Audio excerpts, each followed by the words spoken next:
নমস্কার। 2026 সালে যে সমস্ত স্টুডেন্টরা উচ্চ মাধ্যমিক পরীক্ষা দেবে, তোমাদের যে বাংলার যে প্রবন্ধ রচনা আছে, সেই প্রবন্ধ রচনার ক্ষেত্রে দুই ধরনের প্রবন্ধ রচনা আছে। একটা হচ্ছে অনুচ্ছেদ রচনা, আর একটা হচ্ছে তথ্যসূত্র অবলম্বনে প্রবন্ধ রচনা। এবার অনেকে কিন্তু প্রশ্ন থাকে যে আমাদের কোন রচনাটা লিখলে পরে খুবই সুবিধা হবে এবং নাম্বারও পাবো। এই নিয়ে কিন্তু তোমাদের অনেকে কিন্তু প্রশ্ন থাকে বা প্রশ্ন রয়েছে। তো যাই হোক, আমি সেই নিয়ে কিন্তু আজকের ভিডিওটি করতে চলেছি। এবং তোমরা এই প্রবন্ধ রচনার ক্ষেত্রে কোন প্রবন্ধ রচনাটা করবে, বা এই দুটো যে দুই ধরনের যেটা থাকে, একটা অনুচ্ছেদ রচনা, একটা তথ্যসূত্র অবলম্বনে প্রবন্ধ রচনা, কোনটা করবে সেটা কিন্তু আমি তোমাদের বলতে চলেছি। তোমরা যে সমস্ত স্টুডেন্টরা 2026 সালে উচ্চ মাধ্যমিক পরীক্ষা দেবে, তোমরা যদি এই ভিডিওটি দেখে থাকো তাহলে প্রথম থেকে শেষ পর্যন্ত দেখো। ভালো লাগলে অবশ্যই সাবস্ক্রাইব করে দিও চ্যানেলটিকে, আর পাশে থাকা বেল আইকনকে প্রেস করতে একেবারে ভুলো না। দেখো, তোমাদের প্রবন্ধ রচনাতে 10 নাম্বার কিন্তু থাকে। এই 10টা নাম্বার কিন্তু কম নয়। যদি ঠিক মতো তোমরা যদি পয়েন্ট টু পয়েন্ট দিয়ে তোমরা যদি লিখতে পারো এবং একটুকু ভালো পরিষ্কার পরিচ্ছন্ন হাতে লেখা করে এবং সঠিক তথ্য দিয়ে যদি তোমরা ঠিক মতো যদি লিখতে পারো, তাহলে কিন্তু এখানে 10-এ 10 পাওয়াটা কোনো অসম্ভব ব্যাপার নয়। এবার বলি, এই প্রবন্ধ রচনার মানে 6 দাগের 1 এবং 6 দাগের 2 থাকে। 6 দাগে 1-এ হয়তো থাকলো অনুচ্ছেদ রচনা। কারণ এই প্রবন্ধ রচনা দু ধরনের থাকে। একটা হচ্ছে অনুচ্ছেদ রচনা, যেটা 6 দাগের 1-এ থাকে, এবং 6 দাগের 2-এ যেটা থাকে সেটা হচ্ছে তথ্যসূত্র অবলম্বনে প্রবন্ধ রচনা। এবার তোমাদের অনেকেই প্রশ্ন থাকে যে কোন রচনাটা আমরা করব। তো আমি ব্যক্তিগতভাবে বলবো, তোমরা কিন্তু 6 দাগের যে 2টা থাকে তথ্য সূত্র অবলম্বনে প্রবন্ধ রচনা, এই রচনাটা কিন্তু অবশ্যই করবে।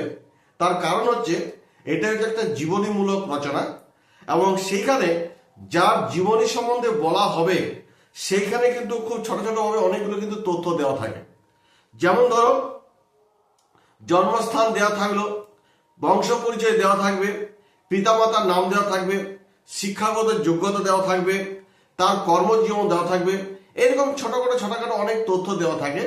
সেই তথ্যগুলোর পয়েন্টগুলো ধরে তোমাকে কিন্তু কি করতে হবে, যার সম্বন্ধে আসবে তার সম্বন্ধে কিন্তু তোমাকে সেই রচনাটা তৈরি করতে হবে। সেক্ষেত্রে বলবো, 6 দাগের 2-এর যে তথ্যসূত্র অবলম্বনে যে প্রবন্ধ রচনা, সেটি কিন্তু তোমরা অবশ্যই করো এবং তোমাদের করতে কিন্তু অনেক সুবিধা হবে।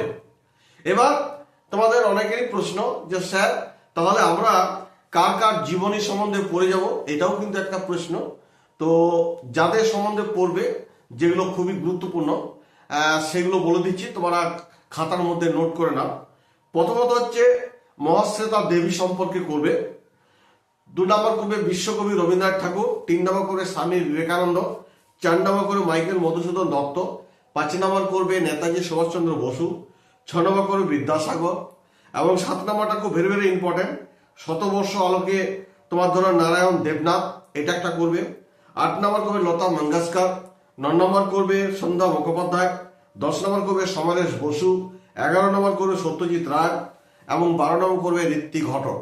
এবং আরো তোমরা যেগুলো করেছো সেগুলো অবশ্যই করে নিও। স্কুল তরফ থেকে যেগুলো বলেছে যে এইগুলো ইম্পর্টেন্ট, সেগুলো তোমরা আগে করে নিও, সেগুলো আগে প্রায়োরিটি দেবে। বা তোমরা যেখানে গৃহ শিক্ষকের কাছে পড়ছো বা প্রাইভেট টিউটরের কাছে পড়ছো, ওনারা যে সাজেশনগুলো করেছে সেগুলো অবশ্যই তোমরা করবে।